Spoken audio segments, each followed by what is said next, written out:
పరిశుద్ధ గ్రంథం నుంచి కొరింథీయులకు రాసిన 2వ పత్రిక 5వ అధ్యాయము 10వ వచనం చదువుకున్నాం. కొరింథీయులకు రాసిన 2వ పత్రిక 5వ అధ్యాయము 10వ వచనం. ఎందుకనగా తాను జరిగించిన క్రియల చొప్పున అవి మంచివైనను సరే చెడ్డవైనను సరే దేహంతో జరిగించిన వాటి ఫలమును ప్రతి వాడును పొందునట్లు మనమందరమును క్రీస్తు న్యాయపీఠం ఎదుట ప్రత్యక్షము కావలేను. ఈ వాక్య భాగం గురించి మనం ఈరోజు మాట్లాడుకుందాం. అపోస్తలుడైన పౌలు భక్తుడు క్రైస్తవ సమాజానికి, అంటే ఎవరైతే దేవుణ్ణి నమ్ముకున్నారో ఆ కొరింథీ సంఘానికి రాస్తూ చెప్తున్నాడు. అదే మనకి కూడా చెప్తున్నాడు. ఏం చెప్తున్నాడంటే, ఎందుకనగా తాను జరిగించిన క్రియల చొప్పున అవి మంచివైనను సరే చెడ్డవైనను సరే దేహంతో జరిగించిన వాటి ఫలమును ప్రతి వాడును పొందినట్లు మనమందరమును క్రీస్తు న్యాయము పీఠం ఎదుట ప్రత్యక్షము కావలేను. ప్రపంచ మానవాళి మొత్తానికి దేవాది దేవుడు ఒక సందేశం ఏం చెప్తున్నాడంటే, మీకు నచ్చినట్లుగా జీవించండి, ఈ లోకంలో ఎలాగైనా జీవించండి, కానీ ఒకానొక నాడు మీరంతా నా న్యాయం పీఠం ఎదురుగా నిలబడవలసి వస్తుంది. మీరు చేసిన ప్రతి దానికి, అది మంచిదైనా సరే చెడ్డదైనా సరే, నా ఎదురుగా నిలబడి దానికి తీర్పు పొందాల్సి వస్తుంది అన్న సత్యాన్ని తెలుసుకోండి అని చెప్తున్నాడు. దేవుణ్ణి నమ్మని వాళ్ళకైతే, దేవుణ్ణి నమ్మలేదు కాబట్టి ఒకే ఒక తీర్పు. దేవుణ్ణి నమ్మిన వాళ్ళకైతే విమర్శ. నీకు నేను బోధించాను, పరిశుద్ధ గ్రంథంలో ఫలానాది లిఖించాను, ప్రవక్తల చేత చెప్పించాను, మీ సంఘంలో ఉన్న పాస్టర్ల చేత, సంఘ కాపల చేత, అందరి చేత నీకు తెలియచేశాను, దాని ప్రకారం నువ్వు జీవించావా లేదా? తెలియకోకుండా చేస్తే తప్పు కాదు, కానీ తెలిసిన తర్వాత కూడా దాన్ని చేయకోకుండా ఉండటం అనేది తప్పు కిందగా పరిగణించబడుతుంది. దేవుడు ఏం చెప్తున్నాడంటే, మీరు ఈ దేహంతో ఏదైనా జరిగించండి మీకు చిత్తానుసారం, మీకు నచ్చినట్లుగా, కానీ ఒకానొక నాడు మనము దేవుని న్యాయపీఠం ఎదురుగా ఉండి తీర్పుని ఎదుర్కోవాల్సి వస్తుందన్న సత్యంతో స్ఫురణ కలిగి వివేకము కలిగిన, జ్ఞానంతో కలిగిన జీవితంతో మన జీవితాన్ని జీవించాలని దేవుడు చెప్తున్నాడు. ఇది బైబిల్ గ్రంథంలో మన కొరకే రాశాడు. అంతేగాని ఆయన మనల్ని హెచ్చరించుకోకుండా డైరెక్ట్గా తీర్పు తీర్చడం. హెచ్చరిక, ఇది హెచ్చరికతో కూడిన వాక్యము. మీరు చేసే ప్రతి దానికి నా ఎదురుగా సమాధానం చెప్పాలి అని చెప్తున్నాడు. ప్రియమైన దేవుని బిడ్డలారా, మనం ఏం చేసినా దేవుడి ఎదురుగా నిలబడాలి, దేవుడికి సమాధానం చెప్పుకోవాలి. ఈ లోకంలో వాళ్ళు నీకు అన్ని చూడకపోవచ్చు, కానీ ప్రతిదీ నీ హృదయ అంతరంగంలోని ప్రతి ఆలోచన చూసే దేవుడు నేను ప్రతిదీ అడుగుతాడు అన్న స్ఫురణతో మన జీవితాన్ని, ఆత్మీయ జీవితాన్ని కొనసాగించాలని బైబిల్ చెప్తున్నాడు. బైబిల్ గ్రంథంలో మనం చూసినట్లయితే మత్తయి సువార్త 7వ అధ్యాయం 21-23 వచనాలు ఒకసారి చదువుకుని వాక్య భాగంలోకి వెళ్దాము. మత్తయి సువార్త 7వ అధ్యాయము 21 నుంచి, మత్తయి సువార్త 7వ అధ్యాయం 21. ప్రభువా ప్రభువా అని పిలుచు ప్రతివాడును పరలోక రాజ్యంలో ప్రవేశింపడగాని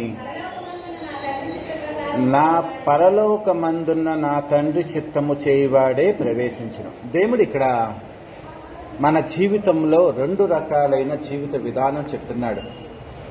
చాలా మంది ప్రభువా ప్రభువా అని పిలుస్తూ ఉంటారు. కొంతమంది దేవుడు ఏమైతే చెప్తాడో దాని ప్రకారం జీవిస్తూ ఉంటాడు.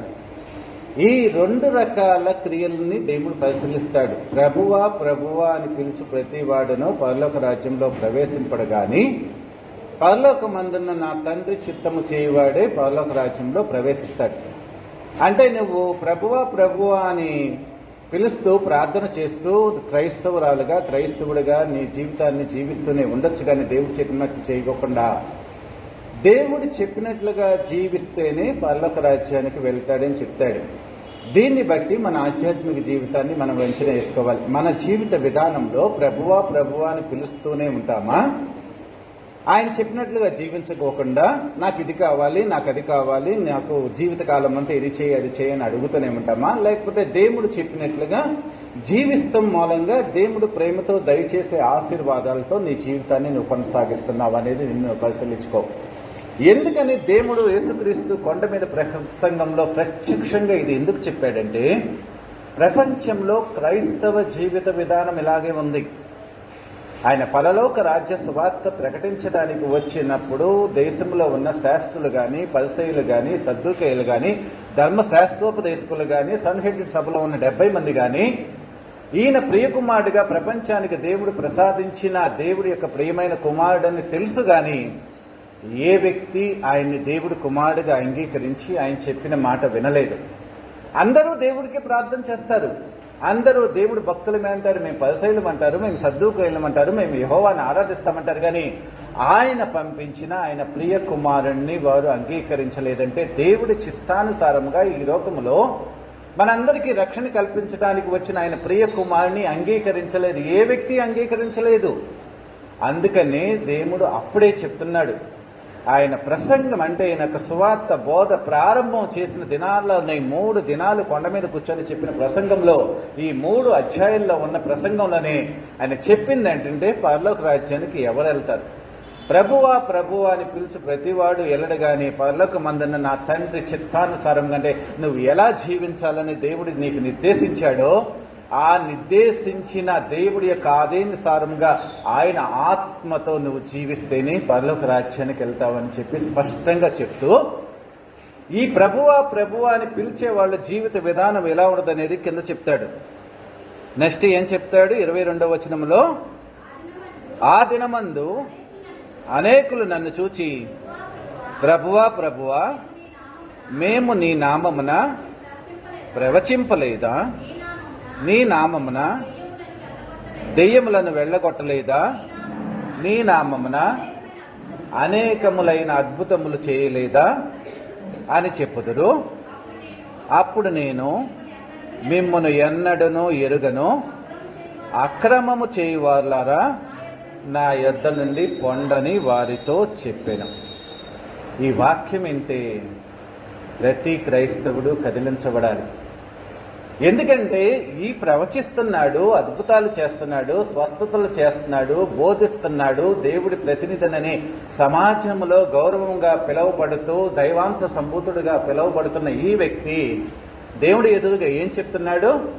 అయ్యా నేను నీ నామాన్ని ప్రవచిస్తున్నా, ప్రవచన వరం కలిగి ఉండి అందరి జీవితాల్లో నీ జీవితంలో దేవుడు ఏం చేయగలని దేవుడి యొక్క ప్రతినిధిగా అతని యొక్క భవిష్యత్తులో జరగబోయేదాన్ని నేను నీ నామాన్ని ప్రవచించాను, స్వస్థతలు చేశాను, అద్భుతాలు చేశాను, నీ బోధన చేశాను, నేను నేను నేను చేశాను దేవా దేవా అంటే దేవుడు ఏమంటాడంటే, నువ్వెవడవో నాకు తెలియదు, నువ్వు నీ చిత్తానుసారముగా నీకు నచ్చినట్లుగా దైవ గ్రంథాన్ని నీకు అనుగుణముగా మార్చుకొని నీ యొక్క మనుషుల యొక్క పారంపర్యాచారము ఇదే దైవభక్తి అనుకుంటూ నీవు నిర్దేశించుకున్న జీవిత విధానంతో నువ్వు జీవించి లోకములో నువ్వు క్రైస్తవుడిగా అనుకుంటూ క్రైస్తవ్యాన్ని జీవించాననుకుంటూ క్రైస్తవుడిగా బ్రతికాననుకుంటూ జీవించావే కానీ అది నాకు నచ్చలేదు అని అక్రమము చేయువారులారా నా యుద్ధం నువ్వు పోనీలే ఏదో 30% బాగానే జీవించావని చెప్పి పరలోక రాజ్యంలో జాయిన్ చేసుకోలే, 40% జీవించావులే అని జాయిన్ చేసుకోలే, 60% జీవించావులే. ప్రవచించే వ్యక్తికి ఎంత పవర్ ఉంటుంది? దేవుడి యొక్క పరిశుద్ధాత్మ శక్తి. స్వస్థపరిచే వరము దేవుడిచ్చే వరము కదా. దేవుడి యొక్క ఆత్మ పరిశుద్ధాత్మ శక్తితో నువ్వు ప్రవచిస్తావు, పరిశుద్ధాత్మ శక్తితో నువ్వు స్వస్థత పరుస్తావు, పరిశుద్ధాత్మ శక్తితో నువ్వు భాషల వరం చెప్తావు, పరిశుద్ధాత్మతో నువ్వు దేవుడి వాక్యాన్ని బోధిస్తావు. ఆ పరిశుద్ధాత్మని పొందుకొని దేవుడి యొక్క పనులు చేసిన వ్యక్తుల్ని, దేవుడి చిత్తాన్ని నెరవేర్చుకోకుండా వాళ్ళకి నచ్చినట్లు జీవించిన వ్యక్తుల్ని పరలోక రాజ్యానికి అర్హత లేదని దేవుడు చెప్తున్నాడు. మరి మన యొక్క క్రైస్తవ జీవితంలో నీ జీవితమో నా జీవితమో నేను జీవించే విధానమో దేవుడికి నచ్చుతుందా, దేవుడి చిత్తానుసారముగా ఉంటుంది అని చెప్పేసి మనల్ని మనం పరిశీలించుకున్నాం. ప్రవచించే వాళ్ళు పరలోక రాజ్యానికి వెళ్తలేదు, స్వస్థపరిచే వాళ్ళు పరలోక రాజ్యానికి వెళ్తలేదు, భాషలతో మాట్లాడే వాళ్ళు పరలోక రాజ్యానికి వెళ్ళని దేవుడు చెప్తున్నాడు. కానీ నా చిత్తానుసారము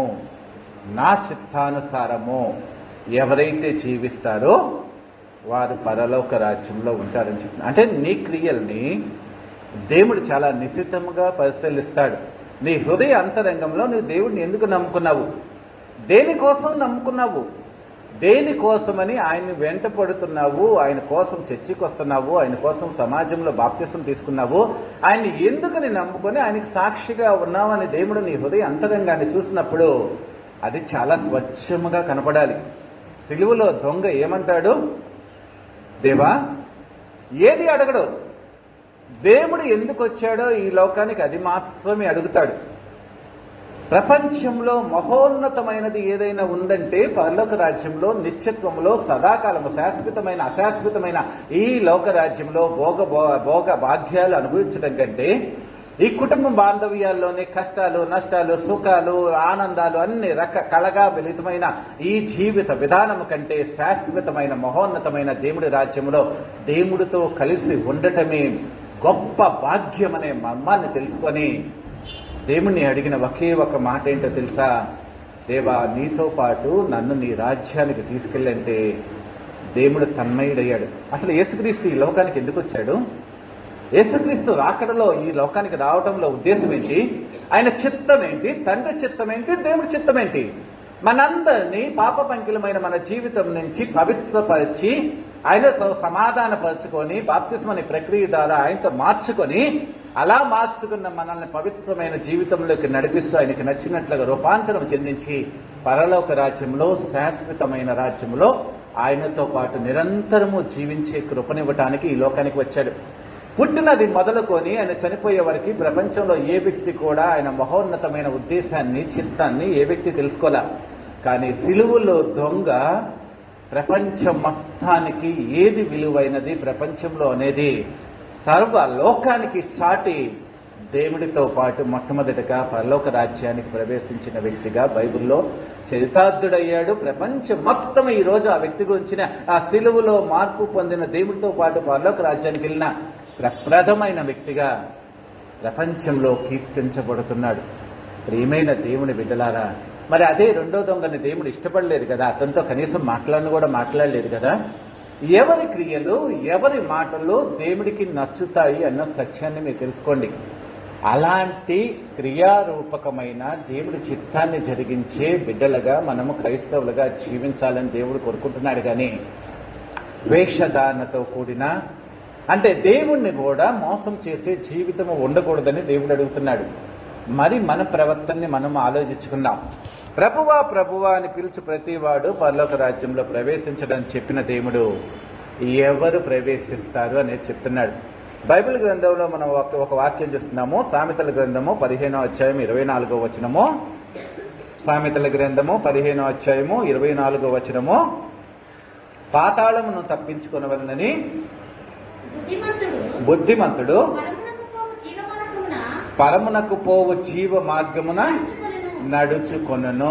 ప్రియమైన దేవుని బిడ్డలారా, పాతాళాన్ని తప్పించుకొనవలనని పరమునకు పోవు జీవ మార్గాన్ని అన్వేషించే వ్యక్తి ఎవడో తెలుసా? బుద్ధిమంతుడు. అంటే ఈ లోకంలో అన్ని భోగభాగ్యాల కోసం దేవుణ్ణి నమ్ముకోవటం కాదు, కానీ పరలోకానికి వెళ్ళాలి, పాతాళాన్ని తప్పించుకోవాలి. కాబట్టి నీవు దేవుణ్ణి అన్వేషించాలి. అంటే పాతాళాన్ని, మన కిందనున్న పాతాళాన్ని తప్పించుకోవాలంటే పైనున్న పరలోకానికి నువ్వు వెళ్ళాలి అన్న స్ఫురణతో నీ దైవ భక్తి జీవితాన్ని నువ్వు కొనసాగించాలి. యేసుక్రీస్తు కూడా అంతే. మనకి నరకాన్ని నుంచి మరణాన్ని నుంచి విమోచన కలగజేసి పరలోక రాజ్యానికి నిత్యత్వంలో అక్షయమైన శరీరంతో నువ్వు దేవుడితో పాటు అక్కడే ఉండి నిరంతరం ఆయన్ని సేవించాలి అన్న తాత్పర్యంతో ఈ లోకానికి వచ్చి నీ కొరకు నా కొరకు చనిపోయాడన్న సత్యంతో బుద్ధిమంతుడు లేగా పాతాళాన్ని తప్పించుకోవని పరలోక రాజ్యానికి వెళ్ళాలి అన్న భక్తి భావనతో దేవుళ్ళో ఆధ్యాత్మిక జీవితంలో ముందుకు వెళుతూ ఉండాలి. అదే ఆధ్యాత్మికమైన జీవితము, అదే దేవుడు కొనుక్కున్న భక్తి జీవితము. నువ్వు పాతాళాన్ని తప్పించుకోవాలని పరలోక రాజ్యానికి వెళ్తానికి ప్రయాణం చేయాలి. ఆ పరలోక రాజ్యానికి ప్రయాణించడానికి యేసుక్రీస్తు ఒక్కడే అన్న మార్గంతో ఆయన్ని నువ్వు అంగీకరించి ఆయన చిత్తానుసారముగా నువ్వు నడవాలి అన్న సత్యాన్ని తెలుసుకోండి. బైబిల్ గ్రంథంలో అంటే దేవుడు నీ క్రియలను చూస్తున్నాడు, నీ మాటలను కూడా చూస్తున్నాడు. మన మత్తయి సువార్తలో 12వ అధ్యాయం 36, 37 వచనాలు ఒకసారి చూస్తున్నాము. మత్తయి సువార్త 12వ అధ్యాయం 36, 37 వచనాలు. నేను మీతో చెప్పినదేమనగా, మనుషులు పలుకు ప్రద్దమైన ప్రతి మాటను గుర్చి విమర్శ దినమున లెక్క చెప్పవలసి ఉండును. నీ బాటను బట్టియే నీతిమంతుడని తీర్పునందుదువు, నీ మాటను బట్టియే అపరాధి అని తీర్చబడదు. ఇక్కడ ఏమంటాడు? విమర్శ దినమున అంటే క్రీస్తు న్యాయపీఠం ముందు ఇందాక నువ్వు జీవించిన జీవిత విధానము నీ క్రియల చొప్పున ఆయన ఎదురుగా ఉండ చెప్పాల్సిన దేవుడు ఇక్కడ ఏం చెప్తున్నాడంటే, నువ్వు మాట్లాడిన ప్రతి మాటను కూడా విమర్శ దినాన దేవుడు లెక్కిస్తాడు. దాన్ని బట్టే నువ్వు అపరాధమని తీర్చబడతావు, దాన్ని బట్టే మనము నీతిమంతులమని తీర్చిదిద్దబడతాం. మరి మన మాటలు ఎలాగున్నాయి? మన మాటలో మన జీవిత విధానము ఎలా ఉంది? నీ మాటను బట్టే నువ్వు మాట అవునంటే అవును, కాదంటే కాదని దేవుడు చెప్తాడు. ఇంకా పాత నిబంధన గ్రంథంలో దేవుడు చెప్పిన 3వ ఆజ్ఞ ఏంటంటే, నిర్గమకాండం 20వ అధ్యాయం 7వ వచనంలో, యెహోవా నామమును వ్యర్థముగా ఉచ్చరించరాదు, అట్లా ఉచ్చరించే వాడిని నేను నిర్దోషిగా ఎంచను అని చెప్తున్నాడు. యెహోవా నామాన్ని వ్యర్థముగా ఉచ్చరించరాదు, అలా ఉచ్చరించే వ్యక్తిని నేను నిర్దోషిగా ఎంచను. నా జీవితంలో నేను భయపడేది ఈ వచనానికి మాత్రమే. ధర్మశాస్త్రం మొత్తం నువ్వు నెరవేర్చడం ఒక వ్యక్తి, దేవుడి యొక్క నామాన్ని, దేవుడి యొక్క పేరుని ఉచ్చరించడానికి అర్హత కలిగిన జీవితము నువ్వు కలిగి ఉండాలి.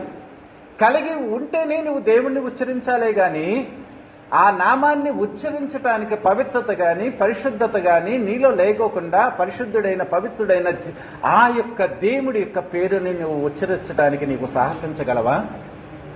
చాలా కష్టం కదా. యెహోవా నామాన్ని వ్యర్థముగా ఉచ్చరించరాదు, అలా ఉచ్చరించే వ్యక్తిని నేను నిర్దోషిగా ఎంచను అని చెప్తున్నాడు. మరి మనం మన దేవుడి నామాన్ని ఎలా ఉచ్చరిస్తున్నాము, ఎలా పలుకుతున్నాము, ఎన్నిటికి పలుకుతున్నాము, ఎలా పలుకుతున్నాము అనేది చూసుకోండి. నేనైతే నా జీవితంలో భయపడేది ఈ ఒక్క వాక్యానికి. నేను చిన్ననాటి నుంచి దేవుడిలోకి రాగోకుండా బాప్తిసం తీసుకొని పరిశుద్ధంగా అంటే దేవుణ్ణి వాక్యాన్ని ప్రకటించడానికి సిద్ధపడకోకుండా ఆపిన వాక్యము అదే. ఈ రోజు దేవుడి యందు భయభక్తులు కలిగిన జీవితంతో ప్రతి క్షణము భయపడుతూ దేవుడికి నమ్మకంగా జీవించటానికి నాలో ఆ యొక్క భయాన్ని, దేవుడి పట్ల కలిగిన భయభక్తులు కలిగిన జీవితాన్ని జీవించడానికి నన్ను నడిపించే వాక్యము కూడా ఇదే. దేవుడి ఎదురుగా దోషి లేక కాకుండా నిర్దోషిగా జీవించటానికి నీ భక్తి జీవితాన్ని నువ్వు అలంకారంగా పెట్టుకోవాలి. అంతేగాని ఎవరి కోసమో దేవుని జీవించడం, ఆయన నామాన్ని నువ్వు ఆరాధిస్తున్నావంటే, ఆయన పాడుతున్నావంటే, ఆయన వాక్యాన్ని ప్రకటిస్తున్నావంటే, ఆయన ప్రార్థన చేస్తున్నావంటే నీ యొక్క జీవిత విధానం చూసి ఏ వ్యక్తి కూడా నీవు నమ్ముకున్న దేవుణ్ణి ఎంచకూడదు. ఇలాంటి జీవితంతో ఇతడు స్తుతిస్తున్నాడు, ఇలాంటి జీవితంతో ఇతడు ప్రార్థన చేస్తున్నాడు, ఇలాంటి జీవితంతో ఇతడు వాక్యం చెప్తున్నాడు, ఇలాంటి వాళ్ళేనా వాళ్ళ దేవుణ్ణి నమ్ముకునే వాళ్ళు? ఇదేనా వాళ్ళు కోరుకున్న జీవితం? అలాంటి వాళ్ళకంటే నేనే బాగున్నాను కదని మనల్ని చూసి దేవుడిని అపహసించేటట్లుగా మన జీవిత విధానం ఉండకూడదని దేవుడు కోరుకుంటున్నాడు. అందుకనే యెహోవా నామాన్ని వ్యర్థముగా ఉచ్చరించరాదు అని చెప్పి ఆజ్ఞల్లో 3వ ఆజ్ఞగా దేవాది దేవుడు చెప్పాడు.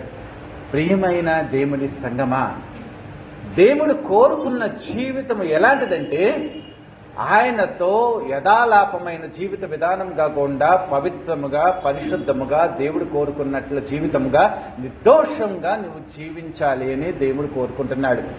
మరి మన జీవిత విధానాన్ని కోరుకుంటున్నావు. నువ్వు చేసే ప్రార్థన, దేవా నన్ను కాపాడంటావు. ఆ ప్రార్థన దేవుడు వింటున్నాడా? నువ్వు ఒక పాట పాడుతున్నావు, ఆ పాట దేవుడు వింటున్నాడా? నువ్వు దేవుడి కోసం కదా పాట పాడేది, దేవా అంటున్నావు, దేవుడు వింటున్నాడా? నువ్వు ప్రార్థన చేస్తున్నావు, పరలోకమందున్న మా తండ్రి అని మొదలు పెడుతున్నావు. నీ ప్రార్థన ప్రారంభించగానే ఆకాశం ఉందన్న దేవుడు చెవులు రెక్కించి నీ ప్రార్థన, అయ్యో నా బిడ్డ ప్రార్థన చేస్తుంది, నేను వినాలి, ఏ అవసరం వచ్చిందో, ఏ బాధలో ఉందో, ఏ కష్టంలో ఉందో నాకు చెప్పుకుంటున్నాం కదా తన బాధ అని చెప్పి దేవుడు నీ ప్రార్థన వినేటట్లుగా చెవులు రెక్కించుకొని నీ పట్ల ఆకర్షితుడై నీ ప్రార్థన వినేటట్లుగా నీ భక్తి జీవితం ఉందా? నేను ఇప్పుడు వాక్యం చెప్తున్నా, లేదా పాస్టర్ గారు వాక్యం చెప్తుంటారు, ఎవరో ఒకరు వాక్యం చెప్తున్నారు. వాక్యం చెప్పేటప్పుడు ఈ బిడ్డ నేను ఏదైతే బోధించమన్నానో అది బోధించడానికి తన మనసుని సిద్ధం చేసుకొని నేను చెప్పమన్నది అంటే నా చిత్త ప్రకారం వాక్యాన్ని చెప్పడానికి ఈ బిడ్డ ప్రయత్నిస్తున్నాడా? లేకపోతే సమాజంలో ఘనత కోసం, గొప్ప కోసం, ఇతరులు అతను కీర్తించాలి, ఇతరులు గణపరచాలి, లేకపోతే గొప్ప జ్ఞానాన్ని ప్రదర్శించాలని చెప్పేసి తన్ను తాను మహిమపరుచుకోవటానికి, అతిశయించటానికి వాక్యం చెప్తున్నాడా లేదా అనేది బైబిల్ గ్రంథంలో దేవాది దేవుడు నిన్ను నిరంతరము శోధిస్తూ పరిశోధిస్తూ నీ హృదయ అంతరంగంలో ఒక ముళ్ళులాగా పెట్టి నిన్ను ఎప్పటికప్పుడు క్రాస్ చెక్ చేసుకుంటూ దేవుడి కోసం నమ్మకంగా జీవించమని చెప్తాడు. క్రైస్తవంలో ఉన్న మహోన్నతమైన విషయం ఏంటంటే నువ్వు చేసే ప్రతి పని ప్రతిదీ నమ్మకంగా ఉండాలి, నిష్కల్మషంగా ఉండాలి, పరిశుద్ధంగా ఉండాలి. దేవుడు నిన్ను చూసినప్పుడు దేవుడి చేత మెప్పించబడిన ఆత్మీయ జీవితం కలిగి ఉండాలి అని దేవుడు కోరుకుంటున్నాడు. అలాంటి ఆత్మీయ జీవితాన్ని కలిగిన సంఘముగా దేవుడు మిమ్మల్ని కోరుకుంటున్నాడు. ప్రియమైన దేవుని బిడ్డలారా, దేవుడి నామాన్ని నువ్వు ఎంతో ప్రశస్తమైనదిగా ఎంచి, ఘనమైనదిగా ఎంచి, ప్రపంచంలో అంతకంటే ప్రశస్తమైనది లేదని దేవుడికి ఆ ఘనమైన ఆరాధన గాని, అర్పణ గాని, నీ హృదయ అంతరంగంలోంచి కృతజ్ఞతా స్తుతిని గాని మనోహరమైన సువాసనగా నువ్వు అర్పించిన దినాన నీ ప్రార్థన కాదు, నువ్వు దేవానంగానే ఆకాశం నుంచి దేవుడు నీ వైపు చూస్తాడు. ఏం కావాలనేది నువ్వు అడక్క ముందే నీ జీవితంలో నీకు జ్ఞానం తక్కువైతే జ్ఞానం ఇస్తాడు, ఆరోగ్యం లేకపోతే ఆరోగ్యాన్ని ఇస్తాడు. ఏది కొదువైతే నీ జీవితంలో ఏది కొదువుగా ఉండే ఆ సర్వ సృష్టికర్త అయిన దేవుడికి అసాధ్యమైనది ఏది లేదు కాబట్టి ఆయన నీ జీవితంలో అన్ని సమకూర్చటానికి సిద్ధముగా ఉన్నాడు. కాబట్టి ఆయనకి నమ్మకమైన జీవితాన్ని నువ్వు జీవించాలనే బైబిల్ గ్రంథంలో చెప్తున్నాడు. నీ క్రియలను బట్టి నేను నిన్ను ఆశీర్వదిస్తాను అని దేవుడు చెప్తున్నాడు. ప్రియమైన దేవుడి సంగమా, మనం మాట్లాడే ప్రతిదీ నేను దేవుడి కోసం జీవిస్తాను, ప్రతి క్షణము నా జీవితం, నువ్వు లేకపోతే నా జీవితం వ్యర్థమయ్యా అని పాటలు పాడతారు. కానీ ఆయన కోసం ఎంతసేపు జీవిస్తున్నామనేది చూసుకోవాలి. ఉదయము సాయంత్రము హల్లెలూయా అని పాడతాం. అసలు ఉదయం నుంచి సాయంత్రం దాకా దేవుడి మహిమపరిచే జీవితం నీ జీవితంలో ఉన్నదా? నువ్వు పవిత్రంగా ఉంటున్నావా? ఉదయం లేచిన కానించి దేవా ఈ రోజంతా నీ నామ మహిమార్థం నేను జీవిస్తాను, నాలో ఎటువంటి తప్పు లేకోకుండా పరిశుద్ధమైన జీవితాన్ని జీవించేటట్లుగా నువ్వు నాకు సహాయం చేయని ప్రతి క్షణము నిన్ను నువ్వు కాదు, ప్రతి వ్యక్తి నిన్ను వేలు పెట్టి చూపించడానికి ప్రయత్నించినప్పుడు కూడా నీలో లోపం లేకోకుండా జీవించి సాయంత్రం దాకా నువ్వు అలా జీవిస్తే దేవుడు మహిమపరచబడినట్లే. నువ్వే స్తుతి చెల్లించాల్సిన అవసరం లేదు. మనుష్యులు మీ సత్క్రియలు చూసి పరలోకమందున్న మీ తండ్రిని మహిమపరిచినట్లు వారి ఎదురుగా మీరు ప్రకాశించేటట్లుగా మీ వెలుగును ప్రకాశింపనీయమని చెప్తాడు మత్తయి సువార్త 5:16. మనుష్యులు మీ సత్క్రియలను చూసి పరలోకమందున మీ తండ్రిని మహిమపరచినట్లు వారి ఎదురుగా మీరు వెలిగించేటట్లుగా మీ జీవితాన్ని జీవించాలని చెప్తున్నాడు. అంటే నువ్వు జీవించే జీవితం దేవుడికి మహిమ తెచ్చేటట్లుగా ఉండాలి. దేవుణ్ణి నిన్ను విమర్శించేవాడుగా, దేవుణ్ణి విమర్శించేవాళ్ళు కూడా నీ యొక్క జీవిత విధానం చూసి దేవుణ్ణి గణపరిచి, ఇలాంటి దేవుడా, ఇలాంటి వ్యక్తిని ఇలా మార్చాడా, ఇలాంటి కోపిష్టోడినైనా ఇతని వరస్ట్ ఫెలోని మార్చి ప్రేమించే వ్యక్తిలాగా, విధేయత కలిగిన వ్యక్తిగా, ఓర్చుకునే వ్యక్తిలాగా, సహించే వ్యక్తిలాగా మార్చాడా అని నీ జీవిత విధానం చూసి వాళ్ళు దేవుణ్ణి స్తుతించాలి. నేను నిన్ను స్తుతించుస్తానని కాదు, నీ హృదయ అంతరంగ జీవితాన్ని చూసి దేవుడు మైమర్చిపోతే బాహ్యమైన నీ జీవిత విధానం చూసి లోకంలో ఉన్న వాళ్ళంతా నీవు నమ్ముకున్న దేవుణ్ణి స్తుతించేటట్లుగా వాళ్ళంతా దేవుడికి సాక్ష్యం ఇవ్వాలి. నీ జీవిత విధానం చూసి నీ ఇంట్లో వాళ్ళు దేవుడికి సాక్ష్యం ఇవ్వాలి. నీ జీవిత విధానం చూసి నువ్వు ఉద్యోగం చేసే చోట కానీ, పని చేసే చోట కానీ, నువ్వు జీవించే చోట చుట్టుపక్కల ప్రతి బిడ్డ దేవుడికి సాక్ష్యం చెప్పాలి. నిన్ను నమ్ముకున్న ఈ బిడ్డ ఎంత బాగున్నాడో చూసా దేవా అని చెప్పి. కొన్నేళ్ళ గురించి ఆయన దగ్గర పనిచేసే వాళ్ళు వెళ్ళి పేతురికి ఏం చెప్తారు తెలుసా? దేవుడు యందు భయభక్తులు కలిగిన వ్యక్తి అతను, ఎంత మంచోడో తెలుసా, ఉపవాసాలు ఉంటాడు, ఎంత మంచోడో తెలుసా, పేదలకు సహాయం చేస్తాడు. అలాంటి వ్యక్తికి వచ్చి నువ్వు వాక్యం చెప్పవా అని చెప్పి పేతుడికి చెప్తూ ఉంటాడు. ప్రియమైన దేవుని బిడ్డలారా, దేవుడి న్యాయపీఠం ముందు, ఆయన సింహాసనం ముందు మనం నిలబడినప్పుడు నువ్వు చేసిన ప్రతి దానికి లెక్క అప్పచెప్పవలసి ఉన్నది. కాబట్టి జాగరూకులమై మనం చేసే ప్రతి పని కానీ, ప్రతి మాట కానీ ఎప్పటికప్పుడు దేవుడికి నచ్చినట్లుగా, ఆయన మెప్పును పొందేటట్లుగా, ఆయన మెప్పే ఈ లోకంలో ప్రపంచంలో ఏ వ్యక్తి నిన్ను పొగిడినా, ఏ వ్యక్తి నిన్ను కీర్తించినా, ఏ వ్యక్తి నువ్వు గొప్ప జ్ఞానవంతుడవని, అందగత్తవని ఎలా ప్రవర్తించినా కానీ అదంతా తాత్కాలికం. ఆ వ్యక్తుల్ని మనం మంచిగా జీవించినంతకాలమే, అది కుటుంబ సభ్యులైనా, ప్రపంచంలో ఏ వ్యక్తి అయినా మీ జీవితంలో చాలా అనుభవాలు చూస్తుంటారు. ఈ రోజు మనల్ని పొగిడిన వ్యక్తి సాయంత్రం కల్లా వాళ్ళకి నచ్చినట్లుగా జీవించకపోతే వెంటనే ద్వేషిస్తారు అన్న సత్యాన్ని ఏ వ్యక్తి అయితే తెలుసుకుంటారో మనుష్యుల యొక్క జీవిత విధానంలో నీవు జీవించే జీవిత విధానాన్ని బట్టి మనుషుల ప్రేమను పొందొచ్చు, దేవుడి ప్రేమని పొందొచ్చని ఎప్పుడు పవిత్రమైన జీవితాన్ని అంటే దేవుడికి నచ్చిన జీవితాన్ని జీవించటానికి ప్రయత్నిస్తారు.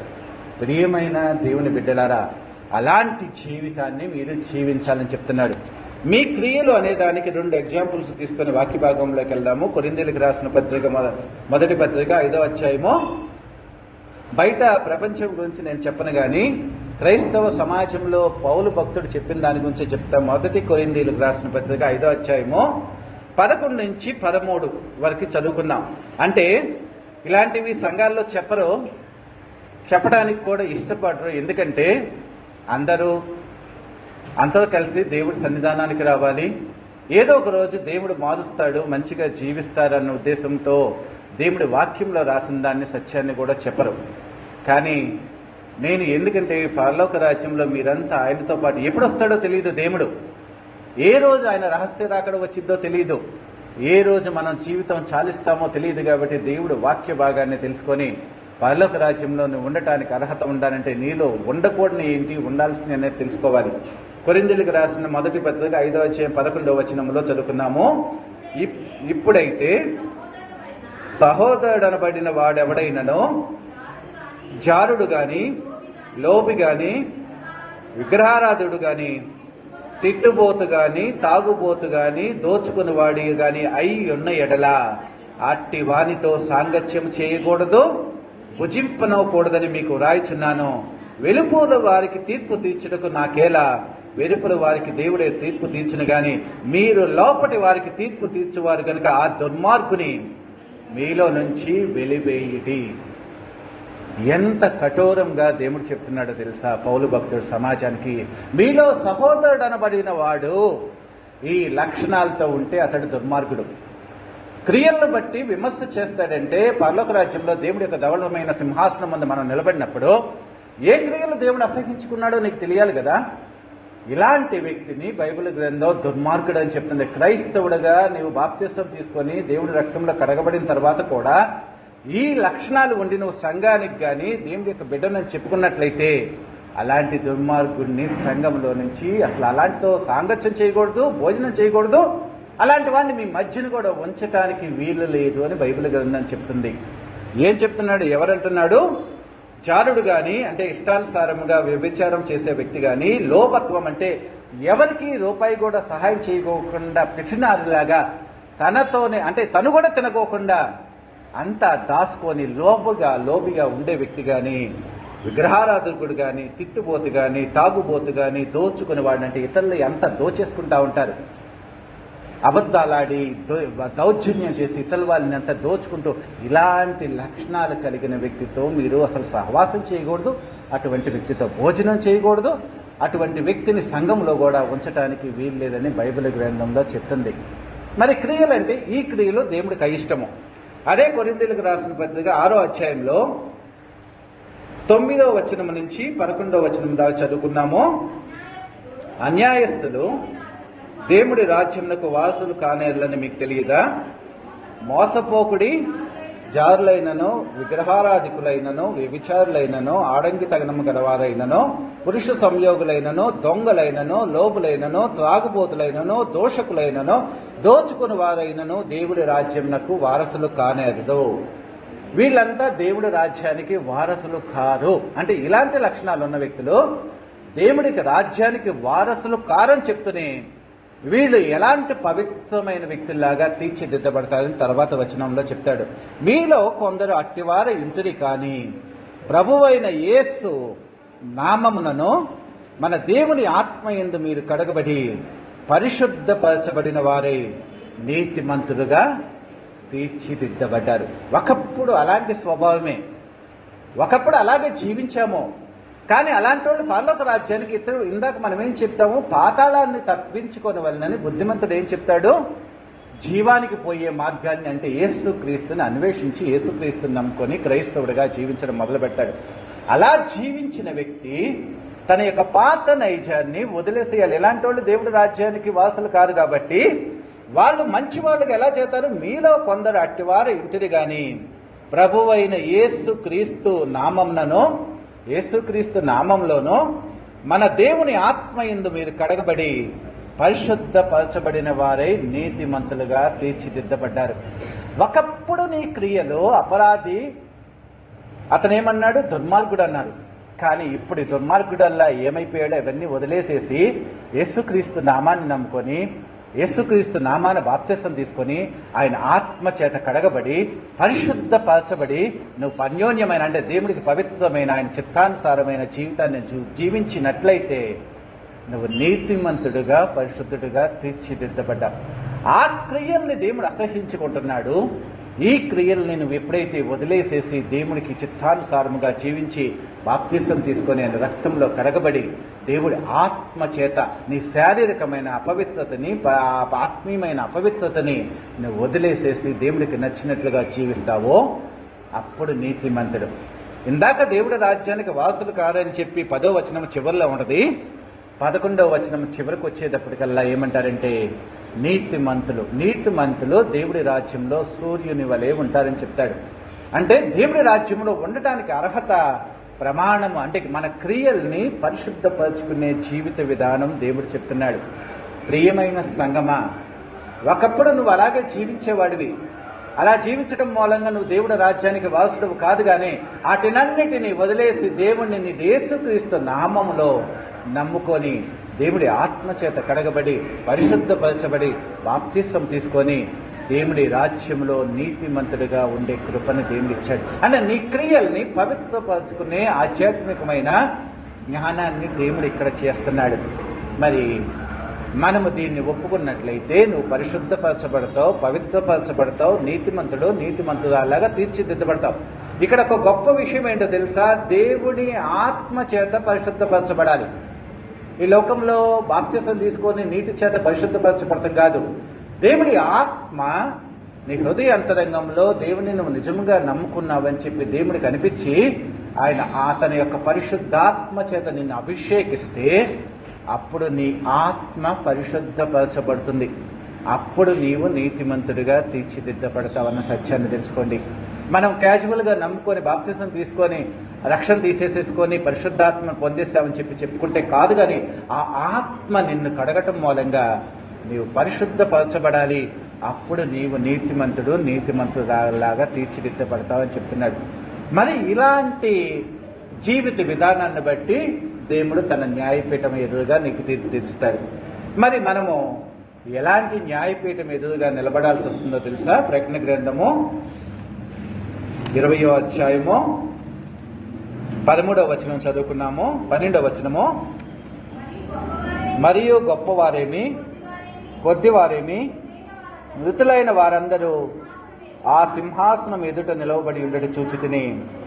అప్పుడు గ్రంథములు విప్పబడినో, మరియు జీవ గ్రంథమను వేరొక గ్రంథము విప్పబడినో.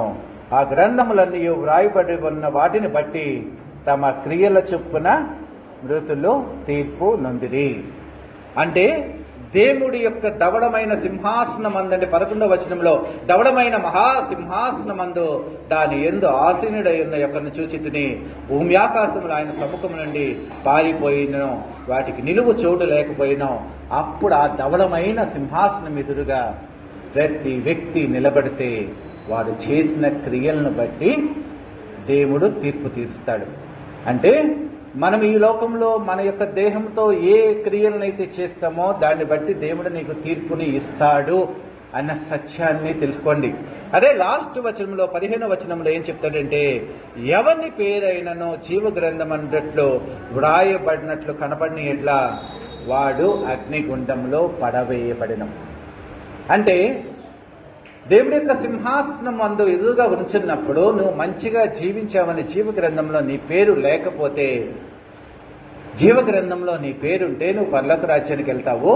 ఒకవేళ జీవ గ్రంథం అందు నీ పేరు లేకపోతే నువ్వు నరకంలోకి అగ్నిగుండంలో పడవేయబడతావు అన్న సత్యాన్ని తెలుసుకోండి.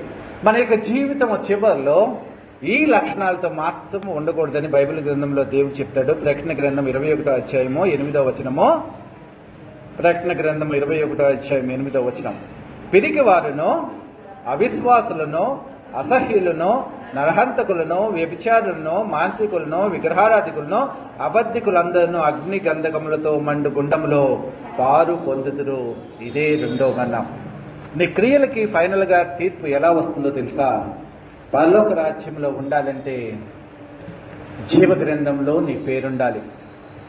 అలా జీవ గ్రంథంలో నీ పేరు లేకపోతే, అంటే ఇప్పుడు ఇలా చదివినట్లుగా 8వ వచనంలో ఉన్నట్లుగా చివరికి కూడా, అంటే దేవుణ్ణి నమ్ముకొని నువ్వు చనిపోయే టైంలో కూడా ఈ లక్షణాలతో ఏ ఒక్క లక్షణమైనా ఉన్నా కానీ నరకంలోనే ఉంటావని దేవుడు చెప్తున్నాడు. అందుకనే ప్రభువా ప్రభువా అని పిలిచి ప్రతి వాడను పరలోక రాజ్యంలో ప్రవేశింపడగానే దేవుడి యొక్క తండ్రి చిత్తానుసారంగా ఆయన చెప్పినట్లుగా జీవించే వ్యక్తి మాత్రమే పరలోక రాజ్యంలో ప్రవేశిస్తాడు అని బైబిల్ గ్రంథం చెప్తుంది. యేసుక్రీస్తు ఈ మాట చెప్పాల్సిన అవసరం లేదు. మరి ఆయన ఫస్ట్ బోధలోనే నువ్వు ప్రభువా ప్రభువా అని పిలిస్తే పరలోక రాజ్యానికి వెళ్ళవయ్యా అని చెప్పి స్పష్టంగా చెప్పాకే తన క్రైస్తవ రాజ్య సువార్తని ప్రపంచానికి చాటించాడే కానీ మీరు ఎలా నమ్ముకున్నా పరలోక రాజ్యానికి వెళ్తారని ఎక్కడ డొంక తిరుగుడుగా మభ్యపెట్టేటట్లుగా క్రైస్తవులుగా మారమని బైబిల్ గ్రంథంలో ఎక్కడా చెప్పలా. మీరు ఎలా జీవించినా పర్వాలేదు అని ఎక్కడా చెప్పలేదు.